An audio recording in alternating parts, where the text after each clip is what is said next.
చంద్రగిరి పంచాయతీ ఆఫీసుకు కూతవేటు దూరంలో ఉన్నటువంటి ఒక గుట్ట, ఆ గుట్టకు సంబంధించినటువంటిది దాదాపు 800 ఎకరాలు 1459 సర్వే నెంబర్ ప్రకారం 850 ఎకరాల భూమి కలిగి ఉంది. ఆ భూమి మొత్తాన్ని కూడా దాదాపు 40 నుంచి 50 ఎకరాల మట్టిని ఈరోజు తోలేస్తూ ఉన్నారు. టిప్పర్లు పెట్టారు, అదేవిధంగా ప్రొక్లైనర్లు పెట్టారు. పెద్ద పెద్ద ప్రొక్లైనర్లతో తవ్వి తీసుకొని పోతూ ఉంటే అక్కడ ఉన్నటువంటి పంచాయతీకి సంబంధించిన అధికారులు కానీ ఎంఆర్ఓ అధికారులు కానీ అనేక సందర్భాలుగా వాళ్ళ దృష్టికి తీసుకుపోయినా ఏమాత్రం కూడా పట్టించుకున్నటువంటి దాఖలాలు కనిపించట్లేదు. ఆ మట్టి విలువ దాదాపు 30 నుంచి 40 వేల రూపాయల దాకా ఈరోజు అమ్ముకుంటా ఉన్నారు. అక్కడ ప్లాట్లు వేస్తూ ఉన్నారు. అదేవిధంగా ఆ నిర్మాణం చేసుకొని ఈ రోజుకి కూడా దాదాపు కోట్ల రూపాయలు కడిగిస్తూ ఉంటే కూడా కనీసం పట్టి పట్టనట్లు వ్యవహరించడం అనేది చాలా దుర్మార్గమైనటువంటి విషయం. తక్షణమే ఆ ఎర్రమట్టి దొంగలను అరెస్టు చేయాల్సినటువంటి అవసరం ఉంది. దీనిపైన ఈ 2 విషయాలపైన కలెక్టర్ వెంటనే స్పందించాలి. ఆర్డీఓ గారికి నిన్న సాయంత్రం ఆర్డీఓ గారికి కంప్లైంట్ చేయడం అనేది జరిగింది. కానీ ఇప్పటి వరకు ఎటువంటి చర్యలు తీసుకున్నటువంటి దాఖలాలు కనిపించట్లేదు.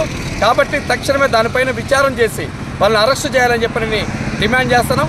ఇది సిపిఎం పార్టీ పరిశీలన బృందంలో అనేకమైనటువంటి విషయాలన్నీ కూడా వెల్లడైనాయి. మేము ఆ ప్రాంతానికి వెళ్ళి పరిశీలన చేయడం జరిగింది. ఆ ప్రొక్లైనర్లన్నీ కూడా చూసాం. అదేవిధంగా జేసీబీలను చూడడం జరిగింది. అదేవిధంగా టిప్పర్లన్నీ కూడా చూడడం జరిగింది. ఎవరు మీరు అని చెప్పి అడిగితే కూడా అక్కడ దౌర్జన్యానికి వస్తున్నటువంటి పరిస్థితి కనిపిస్తూ ఉంది. ఇది చాలా దారుణమైనటువంటి విషయం. అక్కడ పోలీసులు కూడా క్రిమినల్ కేసులు నమోదు చేయాలని చెప్పని సిపిఎం డిమాండ్ చేస్తూ ఉంది. అదేవిధంగా అధికార వర్గానికి కూడా సిపిఎం సూచిస్తూ ఉంది.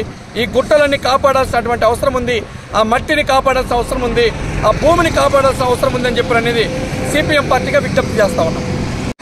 తిరుపతి జిల్లా చంద్రగిరి నియోజకవర్గ పరిధిలో ఉన్నటువంటి రామచంద్రాపురం మండలంలో ఉన్న రామాపురం దగ్గర నుంచి అటు పచ్చికాపలం పోయే రూట్లో ఉన్నటువంటి రాయల చెరువు వరకు ఈరోజు ఎర్రమట్టి బాగా ఉంది. ఆ ఎర్రమట్టి ఈరోజు యథేచ్ఛగా ఈరోజు మొత్తం కూడా తవ్వేసి గుట్టలన్నీ కూడా తవ్వేసి ఈరోజు తీసుకొని పోతా ఉన్నారు. కనీసం ఎంఆర్ఓ గారు కానీ అక్కడ ఉన్నటువంటి అధికారులు కానీ ఏమాత్రం కూడా పట్టించుకున్నటువంటి దాఖలాలు ఎక్కడ కూడా కనిపించట్లేదు.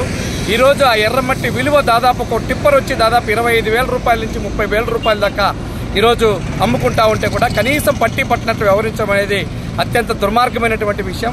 ఆ ఎర్రమట్టి మొత్తం కూడా తీసుకొని పోతా ఉంటే కూడా అక్కడ ఉన్నటువంటి స్థానిక ఎంఆర్ఓ గారు తెలిసినా కూడా తెలియనట్లుగా ఈరోజు వ్యవహరిస్తున్నటువంటి పరిస్థితి కనిపిస్తూ ఉంది.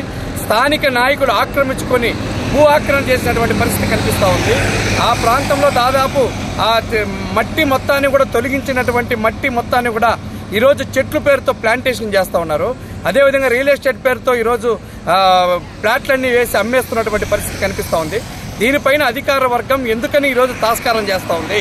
అధికార వర్గానికి లేకపోతే అక్కడ ఉన్నటువంటి నాయకులు ఏమైనా కొలీడ్ అయిపోయి వీళ్ళకి ఏమైనా వాటా కనిపిస్తూ ఉందా అని చెప్పి ఈరోజు సిపిఎం పార్టీ ప్రశ్నిస్తూ ఉంది. కాబట్టి తక్షణమే రామచంద్రాపురం ఎర్రమట్టి దొంగలు ఎవరైతే ఉన్నారో వాళ్ళందరిపైన విచారణ జరిపించాల్సినటువంటి అవసరం ఉంది. ఆ ప్రాంతంలో ఎవరైతే నిర్మాణాలు చేస్తున్నారో వాళ్ళపైన అక్రమ కేసులు, రెవెన్యూ యాక్ట్ కేసులు ఇవన్నీ కూడా పెట్టి అవి భూమిని స్వాధీనం చేసుకోవాలని చెప్పని సిపిఎం డిమాండ్ చేస్తూ ఉంది. లేని పక్షంలో ఒక పెద్ద ఎత్తున ఆందోళన పూనుకుంటామని చెప్పని ప్రభుత్వానికి హెచ్చరిక చేస్తూ ఉన్నాం.